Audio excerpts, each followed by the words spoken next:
டெல்லியில் கூட்டம் போட்ட நிதிஷ், நரேந்திராவுக்கு எதிராக தீர்மானம் நிறைவேற்றிய ஜேடியு, அமைதி காக்கும் சந்திரபாபு, துடை தெரியப்படும் பாஜக, சவால் விட்ட ஜார்க்கண்ட் முன்னாள் முதல்வர், உச்ச நீதிமன்ற தலைமை நீதிபதியிடம் மேடையிலேயே மம்தா வைத்த கோரிக்கை, உற்று கவனித்து எழுதி கொண்ட உச்ச நீதிமன்ற தலைமை நீதிபதி.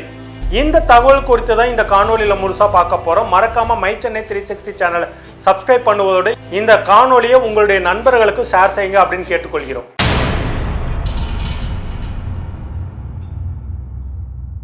மை சென்னை 360 தோழர்களுக்கு வணக்கம்.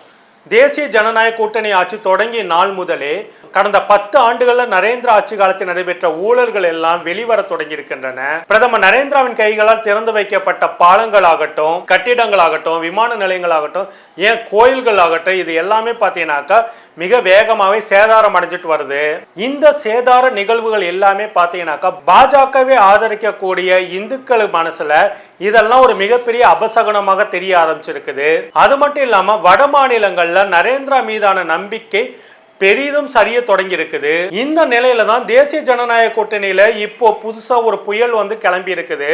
அது என்னன்னாக்கா, டெல்லியில நிதிஷ்குமார் அவர்கள் தன்னோட கட்சியோட முக்கிய நிர்வாகிகள் மற்றும் உறுப்பினர்களோடு ஒரு கூட்டத்தை கூட்டி இருக்கிறாரு. நிதிஷ்குமார் அவர்கள் அவசரமாக இந்த கூட்டத்தை கூட்டினதுக்கு பின்னாடி பாத்தீங்கன்னாக்கா மிகப்பெரிய அரசியல் சூட்சமங்கள், அரசியல் சூழ்ச்சிகள் இருக்குது அப்படின்னு சொல்லிட்டு அரசியல் திறனாய்வாளர்கள் சொல்லிட்டு இருக்கிறாங்க. இந்த கூட்டத்துல தான் பாரதிய ஜனதா கட்சிக்கும் நரேந்திராவுக்கும் எதிராக பல்வேறு தீர்மானங்களை நிதிஷ்குமார் அவர்கள் நிறைவேற்றி இருக்கிறாராமா. பாஜகவின் துணையோடு தான் பீகார் மாநிலத்தில் நிதிஷ்குமார் அவர்கள் முதல்வராக தொடர்ந்து கொண்டிருக்கிறார். அப்படின்னாலும் பீகார் மாநிலத்துக்கு இன்னும் ஒரு வருடத்துக்குள்ளேயே சட்டமன்ற தேர்தல் அங்க வர இருக்குது. 234 சட்டமன்ற தொகுதிகளை கொண்ட பீகார் மாநிலத்தில் 2020ஆம் ஆண்டு நடைபெற்ற தேர்தலில் பாத்தீங்கன்னாக்கா ராஷ்டிரிய ஜனதா தளம் கட்சி 75 சீட்டுகளையும், பாரதிய ஜனதா கட்சி 75 சீட்டுகளையும், ஐக்கிய ஜனதா தளம் 43 சீட்டுகளையும், காங்கிரஸ் கட்சி 9 சீட்டுகளையும் வெற்றி பெற்றிருந்தாங்க. இதுல பாத்தீங்கன்னாக்கா நிதிஷ்குமார் அவர்கள் முதல்ல பாஜகவோட கூட்டணி அமைச்சு கொண்டு சமரசம் செய்து கொண்டு அந்த மாநிலத்துடைய முதல்வராக முதல்ல பொறுப்பேற்றுக் கொண்டாரு. அதாவது பாத்தீங்கன்னாக்கா முதல் 2.5 வருடங்கள் நிதிஷ்குமார் முதல்வராகவும், அடுத்த 2.5 ஆண்டுகள் பாஜக கட்சியை சேர்ந்த வேறொரு முக்கிய தலைவருக்கு முதல்வர் பதவி கொடுப்பதாகவும் அவர் அக்ரிமெண்ட்டை போட்டு ஒரு சமரசம் செய்து கொண்டுதான் நிதிஷ்குமார் அவர்கள் முதல்வராக பதவியேற்றாரு.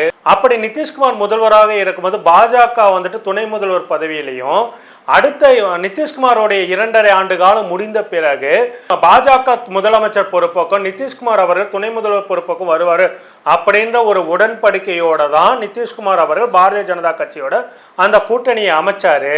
ஆனா பாத்தீங்கன்னாக்கா நிதிஷ்குமார் அவர்களுக்கு அவருடைய பதவியை விட்டு கொடுக்கறதுக்கு மனசு இல்ல.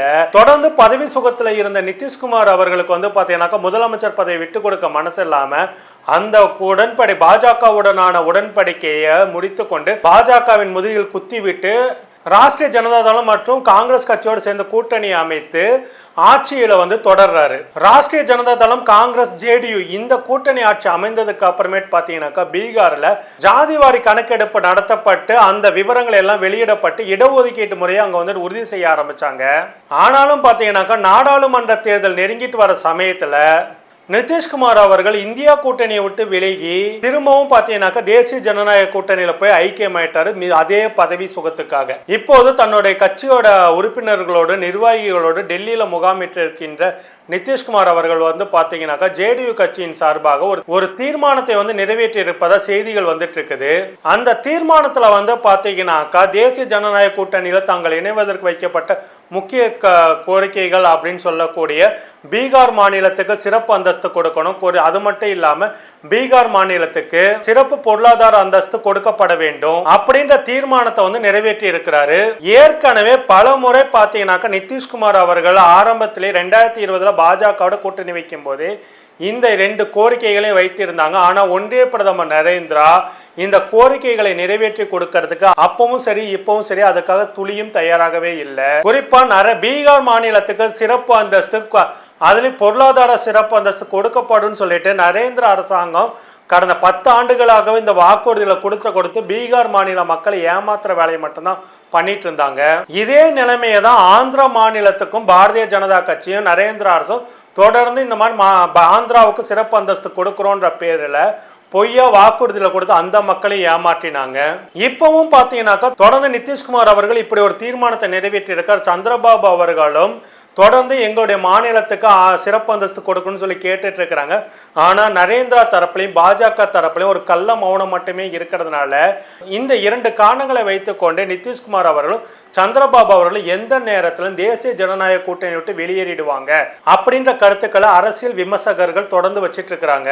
அது மட்டும் இல்லாம தேர்தல் முடிந்து நிதிஷ்குமார் அவர்கள் தேசிய ஜனநாயக கூட்டணிக்கு ஆதரவு கொடுக்கிறோம் அப்படின்னு சொல்லப்பட்ட காலத்துல இருந்து ஐக்கிய ஜனதா தள கட்சியோட முக்கிய நிர்வாகி கேசி தியாகி அவர்கள் வந்து பாத்தீங்கன்னாக்கா அக்னிவீர் திட்டத்தை வந்து ரத்து செய்யணும் அப்படின்னு சொல்லி ஒரு கோரிக்கையை வச்சிருந்தாரு.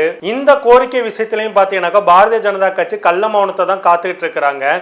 எதற்கும் உண்டு இல்லை அப்படின்னு சொல்லிட்டு அவர்கள் எந்த ஒரு பதிலும் சொல்லாம இருப்பது நிதிஷ்குமார் ஆகட்டும் சந்திரபாபு ஆகட்டும் அவர்கள் சார்ந்த கட்சி உறுப்பினர்களுக்குள்ளே மிகப்பெரிய சலசலப்பை வந்துட்டு உண்டாக்கி இருக்குது. ஒருபோதும் நிதிஷ்குமார் அவருடைய கோரிக்கையோ இல்லை சந்திரபாபு அவர்களுடைய கோரிக்கையோ நிச்சயமாக பாரதிய ஜனதா கட்சி நிறைவேற்றி கொடுக்காது. அப்படி அவர்கள் இந்த கோரிக்கைகளை நிறைவேற்றணும்னு சொல்லியிருந்தாங்கனாக்கா கடந்த 10 ஆண்டுகளாக ஆட்சியில் இருக்கும் போதே பீகார் மாநிலத்துக்கும் ஆந்திர மாநிலத்துக்கும் சிறப்பு அந்தஸ்தை எப்பொழுதும் கொடுத்துருப்பாங்க. ஆனால் அவர்கள் கொடுக்கக்கூடாது. இந்த மாநிலங்கள் குறிப்பாக பீகார் மாநிலத்துக்கு எந்த ஒரு சலுகையும் காட்டக்கூடாது. ஏன்னா வந்து பார்த்தீங்கன்னாக்கா அந்த மாநிலத்து சிறப்பு அந்தஸ்து கொடுக்கப்பட்டாக்கா நிச்சயம் அவர்கள் வந்து கல்வி வேலை வாய்ப்பு தொழில் இதிலெல்லாம் அதிக கவனத்தை செலுத்துவாங்க. அதன் மூலமாக அவர்கள் கல்வி அறிவில் அதிகம் வளர்ந்துட்டாக்கா கல்வி அறிவும் தொழில் வாய்ப்பும் பெற்றுட்டாங்கனாக்கா நிச்சயம் இவர்களுக்கான வாக்கு வங்கி அங்கே சரியும் அப்படின்றனாலே பீகார் மக்களை வஞ்சிக்கின்ற நோக்கத்தோடையே இந்த சிறப்பு அந்தஸ்து விஷயத்தை வந்துட்டு நரேந்திர அரசு கொடுக்காம காலம் கடத்திக்கிட்டே இருக்கிறாங்க. 10 ஆண்டுகளாக காலம் கடத்தியவர்கள் இப்பொழுது கொடுத்து விடுவார்களா அப்படின்றது ஒரு $1 மில்லியன் கேள்விதான். அதே போலதான் பாத்தீங்கன்னாக்கா நிதிஷ்குமார் அவர்கள் வைக்கக்கூடிய முக்கிய கோரிக்கையான ஜாதிவாரி கணக்கெடுப்பு நாடு முழுவதும் நடத்தப்படணும் அப்படின்றதையும் பாஜகவோ ஆர்எஸ்எஸ்ஓ ஒரு காலத்திலையும் விரும்ப மாட்டாங்க. குறிப்பா அவர்கள் ஜாதிவாரி கணக்கெடுப்புக்கு ஆதரவாக எந்த ஒரு செயல் திட்டத்தையும் கண்டிப்பாக செய்யவே மாட்டாங்க. ஒருவேளை ஜாதிவாரி கணக்கெடுப்பு நடத்த வேண்டிய சூழல் வந்ததுனாக்கா பாரதிய ஜனதா கட்சிக்குள்ளே மிகப்பெரிய சலசலப்புகள் உண்டாகும். அந்த கட்சிக்குள்ளே பார்த்தீங்கன்னாக்கா அந்த கட்சியிலே இருக்கக்கூடிய ஆண்ட ஜாதி பெருமை பேசுறவங்க ஆதிக்க ஜாதி வெறி கொண்டவர்கள் புறவாசல் வழியாக அமைச்சர்கள் ஆகிறாங்களே இவர்களுடைய நெருக்கடிகளை இந்த புறவாசல் அமைச்சர்கள்லாம் பார்த்தீங்கன்னாக்கா எப்பொழுதும் நேரடியாகவும் வேலை செய்ய மாட்டாங்க. மறைமுகமான வேலைகள் செய்யும். அந்த மாதிரி வேலைகளை செய்து நிச்சயம் பல விதமான சலசலப்புகளை தூண்டுவாங்க. அதில் எந்த ஒரு மாற்று கருத்து அதனால பாரதிய ஜனதா கட்சி இது பண்ணாது. அதே போல பீகார் மாநிலத்துக்கு சிறப்பு அந்தஸ்து கொடுக்கறதுக்கு அவங்க முன் வர மாட்டாங்க. இதெல்லாம் செய்யலினாக்கா நிதிஷ்குமாரோடைய அரசியல் எதிர்காலமும் ஐக்கிய ஜனதா தள கட்சியோட அரசியல் எதிர்காலமும் பீகார் மாநிலத்தில் கேள்விக்குறியாகும். ஏன்னா லல்லு பிரசாத் அவர்களுடைய மகன் தேஜஸ்வி அவர்களுக்கும் காங்கிரஸ் கட்சிக்கும் கம்யூனிஸ்ட் கட்சிகளுக்கும் பார்த்தீங்கன்னாக்கா அந்த மாநிலத்தில் மிகப்பெரிய செல்வாக்கு இப்பொழுது உயர்ந்து இருக்குது. குறிப்பா மக்கள் மத்தியிலும் இளைஞர்கள் மத்தியிலும் பார்த்தீங்கன்னாக்கா காங்கிரஸ் கட்சியின் மீதும் அதுலயும் குறிப்பா ராகுல் காந்தி அவர்கள் மேலையும் தேஜஸ்வி அவர்கள் மேலையும் வந்து பார்த்தீங்கன்னாக்கா நல்ல ஈர்ப்பு வந்துட்டு இளைஞர்கள் மத்தியில அந்த மாநிலத்தில் வந்துட்டு உருவாகி இருக்குது.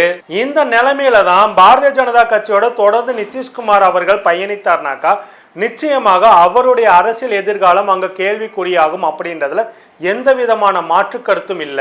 ஒரு மைனாரிட்டி அரசாங்கத்தை நடத்தி கொண்டிருக்கும் நரேந்திரா தேசிய ஜனநாயக கூட்டணியோட ஆதரவோடு தான் ஆட்சி நடத்திட்டு இருக்கிறாரு. ஆனாலும் பார்த்தீங்கன்னாக்கா அவர்களுடைய சமீபத்திய நடவடிக்கைகள் எல்லாமே தாங்கள் என்னமோ பெரும்பான்மை பலத்தோடு வெற்றி பெற்று ஆட்சி அமைத்திருப்பது போல கற்பனை கோட்டைகள்ல வாழ்ந்துட்டு இருக்கிறாங்க.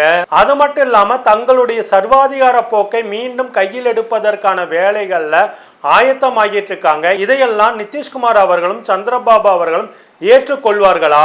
அப்படி இவர்கள் இருவரும் பாரதிய ஜனதா கட்சியினுடைய சர்வாதிகார போக்கிற்கு துணை போனார்களே ஆனால் இவர்களுடைய சொந்த மாநிலத்தில் மக்களால் புறக்கணிக்கப்படுவார்கள். இவர்களுடைய செல்வாக்கெல்லாம் அந்த மாநிலத்தில் காணாம போயிடும் அப்படின்றதுல எந்தவித சந்தேகமும் இல்ல. ஏற்கனவே மகாராஷ்டிரா மாநிலத்துல தேசிய ஜனநாயக கூட்டணி குறிப்பா பாரதிய ஜனதா கட்சி அதனுடைய செல்வாக்க முற்றிலும் இழந்துருச்சு. இந்த வருட இறுதியில் நடைபெற இருக்கக்கூடிய மகாராஷ்டிரா சட்டமன்ற தேர்தலிலும் இந்தியா கூட்டணிக்கு தான் அதிகப்படியான வெற்றி வாய்ப்புகள் இருக்குது. அது மட்டும் இல்லாம இந்த மாநிலங்கள்ல எங்கெல்லாம் நரேந்திரா அவர்கள் பிரச்சாரத்துக்கு சென்றாலுமே அந்த இடத்துல பாரதிய ஜனதா கட்சி மிகப்பெரிய தோல்வியை தான் சந்திக்கும் அப்படின்னு சொல்லிட்டு இப்பொழுதே அரசியல் திறனாய்வாளர்கள் எல்லாரும் சொல்ல ஆரம்பிச்சிருக்கிறாங்க. அதனால பாத்தீங்கன்னாக்கா இந்த வருட இறுதிக்குள்ள நடக்க இருக்கக்கூடிய மகாராஷ்டிரா, ஜார்க்கண்ட் மற்றும் ஹரியானா மாநில தேர்தல்கள்ல கண்டிப்பாக மண்ணை தான் கவ்வ போகும்னு சொல்லிட்டு அரசியல் திறனாய்வாளர் தொடர்ந்து சொல்லிக்கிட்டே இருக்கிறாங்க. சர்வ அதிகாரங்களையும் கொண்டு இந்த நாட்டை தான் கடைசி வரைக்கும் ஆளணும் அப்படின்னு நினைச்சிட்டு இருக்கிற நரேந்திராவினுடைய கனவுகள் எல்லாமே இப்பொழுது ஒவ்வொன்றாக சுக்கு நூறாக நொறுங்க தொடங்கி இருக்குது. பாஜக ஆட்சி காலத்துடைய, நரேந்திர ஆட்சி காலத்துடைய மிகப்பெரிய பெருமையாக பேசப்பட்டுட்டு வந்த பல்வேறு விதமான கட்டடங்கள், பாலங்கள், கோயில்கள் எல்லாமே பாத்தீங்கன்னாக்கா ஒரு மலைக்கு கூட தாங்காம சேதாரம் அடைகின்றன. இதெல்லாம் பாத்தீங்கன்னாக்கா மக்கள் மத்தியில பாரதிய ஜனதா கட்சி எந்த அளவுக்கு ஊழல் செய்து இப்படி மக்கள் பணத்தை வீணடிக்கிறாங்க அப்படின்ற கோபம் எழும்பி இருக்குது. 2023ஆம் ஆண்டு நரேந்திரா அவர்கள் திறந்து வைத்த பல விமான நிலையங்களுடைய புதிய முனைகள் எல்லாமே பாத்தீங்கன்னாக்கா மழை நீரால அடித்து செல்லப்படுது. பீகார்ல 15க்கும் மேற்பட்ட பாலங்கள் உடைஞ்சு போய் சுக்குநூறாகி இருக்கின்றன. பாஜக என்றால் ஊழல் அரசு, சர்வாதிகார அரசு, சாமானிய மக்களுக்கு எதிரான அரசு, பணக்காரர்களுக்கான அரசு அப்படின்ற பிம்பத்தோடு பாரதிய ஜனதா கட்சியை மக்கள் பார்க்க ஆரம்பிச்சுட்டாங்க. இந்த சூழ்நிலையில நிதிஷ்குமார் அவர்களும் சந்திரபாபு அவர்களும் தொடர்ந்து பாரதிய ஜனதா கட்சியோட பயணித்தால் அவர்களுடைய நிலைமை அதோ கதிதான் அப்படின்னு சொல்லிட்டு அவர்களுடைய கட்சிக்காரர்களே அவர்களை எச்சரிக்க ஆரம்பிச்சுட்டாங்க. இப்பொழுதே தனி பெரும்பான்மையோட நரேந்திரா அவர்கள் ஆட்சி அமைத்திருந்தாக்கா அவர் நினைச்சதெல்லாம் இன்னும் செஞ்சு முடிச்சு காட்டியிருப்பாரு. ஆனா பாத்தீங்கன்னாக்கா இப்பொழுது அவர்களுக்கு பெரும்பான்மை இல்லாத காரணத்தால அவர் கனவு கண்டு வச்சிருந்த அத்தனை கனவுகளும் இப்போது சுக்குநூறா நொறுங்கிட்டு இருக்கிறது. பாஜக தனி பெரும்பான்மையோட ஆட்சி அமைக்காததுனால RSS அமைப்பும் பாத்தீங்கன்னா தொடர்ந்து இந்த நாட்டை ஹிந்துத்துவ மயமாக்குன்னு நினைச்சிட்டு இருந்தாங்க. அவர்களுடைய கனவுலையும் எப்பொழுது மண்ணு விழுந்து கிடக்குது. இந்த நிலைமையில தான் கடந்த 10 ஆண்டுகள்ல நரேந்திர அரசு எந்தெந்த முறைகேடுகள் எல்லாம், எந்தெந்த ஊழல்கள் செஞ்சிருக்காங்க அப்படின்ற தகவல்கள் எல்லாம் தொடர்ந்து பொதுவெளியில் வர ஆரம்பிச்சிருக்குது. இந்த நிலைமையில தான் மேற்கு வங்க மாநிலத்துல உச்ச நீதிமன்ற தலைமை நீதிபதி மற்றும் பிற நீதிபதிகளை வைத்துக் கொண்டு மேற்கு வங்க முதல்வர் மம்தா அவர்கள் ஒரு முக்கியமான விஷயத்தை பேசி இருக்கிறாங்க. உச்ச நீதிமன்ற தலைமை நீதிபதி முன்பே அவர் வைத்த கருத்துக்கள் பாத்தீங்கன்னாக்கா நீதிபதிகள் வட்டாரத்துல மிகப்பெரிய அதிர்வலையை உண்டாக்கி இருக்குன்னே சொல்லலாம். அந்த கூட்டத்துல கலந்து கொண்ட மேற்கு வங்க முதலமைச்சர் மம்தா அவர்கள் உச்ச நீதிமன்ற தலைமை நீதிபதி சந்திரசூட் அவர்கள் முன்பாகவே நீதித்துறை எங்களுக்கு முக்கியமான கோயில் போன்றது, இந்த நீதித்துறை என்பது ஒரு மந்திர் மற்றும் குருத்வாரா போன்றது, மக்களுக்கு நீதி வழங்குவதில் அதிக கவனத்தை செலுத்த வேண்டும், நீதித்துறை மக்களுடையது, மக்களுக்கானது என்று நான் நம்புகிறேன், யாரையும் இழிவுபடுத்துவது எனது நோக்கமல்ல, ஆனால் நீதித்துறையில் அரசியல் தலையீடுகள் இல்லை என்பதை உறுதி செய்ய வேண்டும், நீதித்துறை முற்றிலும் நேர்மையாகவும் தூய்மையாகவும் புனிதமாகவும் இருக்க வேண்டும் அப்படின்னு சொல்லி இருக்கிறாரு மம்தா அவர்கள். மம்தா அவர்கள் இப்படி பேசிட்டு இருக்கும் போதே பாத்தீங்கன்னாக்கா உச்ச நீதிமன்ற தலைமை நீதிபதி சந்திரசூட் அவர்கள் அவருடைய பேச்சின் சாராம்சத்தெல்லாம் குறிப்பெடுத்து வச்சுக்கிட்டாரு. மேற்கு வங்க முதல்வர் மம்தா அவர்கள் பேசிய இந்த பேச்சுக்களை எல்லாம் குறிப்பெடுத்து கொண்ட சந்திரசூட் அவர்கள் அவர் பேசும்போது நீதிபதிகளாகிய நாம் எதிர்கொள்ளும் சவால்கள் முக்கியமாக பார்க்கப்படுது அப்படின்ற ஒரு விஷயத்தையும் சொல்லி இருக்கிறாரு. இதெல்லாம் ஒரு பக்கம் இருக்கும் போதுதான் நாடாளுமன்ற தேர்தலுக்கு முன்னாடியே அமலாக்கத்துறையால கைது செய்யப்பட்டிருந்தாரு ஜார்க்கண்டுடைய முன்னாள் முதல்வர் ஹேமந்த் சோரன் அவர்கள். அவர் மீது சுமத்தப்பட்ட குற்றங்களுக்கு எந்த ஒரு ஆதாரமும் இல்லைன்னு சொல்லிட்டு அமலாக்கத்துறையை, நீதித்துறையை குட்டு வச்சிருக்குது. அவர் மீது வைக்கப்பட்டிருக்க எந்த குற்றச்சாட்டுக்கு இதுவரைக்கும் ஆதாரங்கள் தரப்படவில்லை அப்படின்னு சொல்லிட்டு நீதித்துறை, அமலாக்கத்துறையை கண்டிச்சு இருக்குது. அது மட்டும் இல்லாம ஹேமந்த் சோரன் அவர்களுக்கு ஜாமீன்ல விடுதலையும் கொடுத்திருக்கிறாங்க. ஜாமீனில் வெளிவந்த ஹேமந்த் சோரன் அவர்கள் பேசிய பேச்சுக்கள் தான் இப்பொழுது பெருமளவு மக்கள் மத்தியில் பேசு பொருளா மாறி இருக்குது. சட்டமன்ற தேர்தலுக்கு பிறகு ஜார்க்கண்ட் மாநிலத்துல பாரதிய ஜனதா கட்சி முழுவதும் துடை தெரியப்படும் அப்படின்னு சொல்லி இருக்கிறாரு ஹேமந்த் சோரன் அவர்கள். ராஞ்சியில தன்னுடைய இல்லத்தின் முன்பு கூடிய தொண்டர்கள் மத்தியில உரையாற்றும் போது இந்த கருத்துக்களை தெரிவித்த திரு ஹேமந்த் சோரன் அவர்கள் தொடர்ந்து எனக்கு எதிராக பாஜக மிகப்பெரிய சதி திட்டம் தீட்டியது, அதன் காரணமாகவே நான் சிறை சென்றேன், வரும் சட்டப்பேரவை தேர்தலுக்கு பின்பு ஜார்க்கண்டில் காவி கட்சி முற்றிலும் துடை தெரியப்படும் அப்படின்றத மீண்டும் மீண்டும் சொல்லிக்கிட்டே இருந்தாரு. வரும் சட்டமன்ற தேர்தலில் சதி திட்டம் தீட்டியவர்களுக்கு எதிராக கிளர்ச்சி ஜார்க்கண்டில் வெடிக்கும். ஜார்க்கண்ட் மக்கள் பாஜகவை விட்டு வைக்க மாட்டார்கள். பாஜகவின் சவப்பேட்டியில் கடைசி ஆணி அடிக்கும் நேரம் வந்துவிட்டது. சட்டப்பேரவை தேர்தலை முன்கூட்டியே நடத்துவதற்கு அவர்கள் திட்டமிட்டிருக்காங்கன்றது எனக்கு தெரியும். அவர்கள் விரும்பும் எந்த நாள்ல வேணாலும் தேர்தலை வச்சுக்கிட்டோம். நான் சவால் விட்டு சொல்றேன், வரும் நாட்களில் பாஜக கட்சி ஜார்க்கண்ட் மாநிலத்தை துடை தெரியப்படும். பல மாநிலங்கள்லயும் பாத்தீங்கன்னாக்கா பாரதிய ஜனதா கட்சி பழங்குடி மக்களை வந்துட்டு முதல்வராக்கியிருக்கோம்னு சொல்லிட்டு சொல்றாங்க. ஆனா அவர்கள் எல்லாருமே வெறும் ரப்பர் ஸ்டாம்புகள் தான் அப்படின்னு பேசி இருக்கிறாரு. இப்பொழுது வந்து பாத்தீங்கன்னாக்கா ஹேமந்த் சோரன் அவர்களுக்கு கொடுத்திருக்கிற ஜாமீனை தொடர்ந்து விரைவிலேயே டெல்லி முதல்வர் அரவிந்த் அவர்களுக்கும் மணிஷ் சிசோடியா அவர்களுக்கும் நம்மளுடைய அண்ணன் செந்தில் பாலாஜி அவர்களுக்கு விரைவிலேயே ஜாமீன் கிடைக்கும். இவர்களுடைய வழக்களையும் பாரதிய ஜனதா கட்சியும் அமலாக்கத்துறையும் மிகப்பெரிய பின்னடைவை வந்து சந்திக்க நேரிடும் அப்படின்னு சொல்லிட்டு அரசியல் திறனாய்வாளர்கள் சொல்லிட்டு இருக்கிறாங்க. எது எப்படினாலும் சரி, இந்த 2024ஆம் ஆண்டு அப்படின்றது பாத்தீங்கன்னாக்கா நரேந்திராவுடைய சர்வாதிகார ஆட்சிக்கு அஸ்தமன காலம் அப்படின்னே வந்து சொல்லலாம் அப்படின்னு சொல்லிட்டு அரசியல் திறனாய்வாளர்கள் சொல்றாங்க. இன்னும் அடுத்தடுத்து என்ன நடக்குது என்பது வந்து பொறுத்திருந்து பார்ப்போம் தோழர்களே. நன்றி, வணக்கம். வன்னியர் சமுதாயத்தின் மக்களை திமுக பழி வாங்குதுன்னு சொல்றீங்களே, வாய் கூசுல உங்களுக்கு அன்புமணி, மிஸ்டர் அன்புமணி, உங்களுக்கு வாய் கூசுல சொல்லாம அந்த வார்த்தையை? இது ஜெயலலிதா பார்த்து சொல்லணும், எம்ஜிஆர் பார்த்து சொல்லணும், எடப்பாடி பழனிசாமி பார்த்து சொல்லணும். 10.5 கொடுக்குறோம்னு சொல்லி வன்னியர்கள் ஓட்ட வாங்கி வன்னியர்களை ஏமாத்தணும். எடப்பாடி பழனிசாமி பார்த்து சொல்லணும் வன்னியர்களை ஏமாத்திட்டாங்கன்னு சொல்லி அதிமுக பார்த்து சொல்லணும். திமுக பார்த்து சொல்லாம வன்னியர் சமுதாயத்தின் மக்களுக்கு 100% நன்மை செய்த ஒரே தலைவன் இந்த உலகத்தில் ஓய்வு கொடுத்து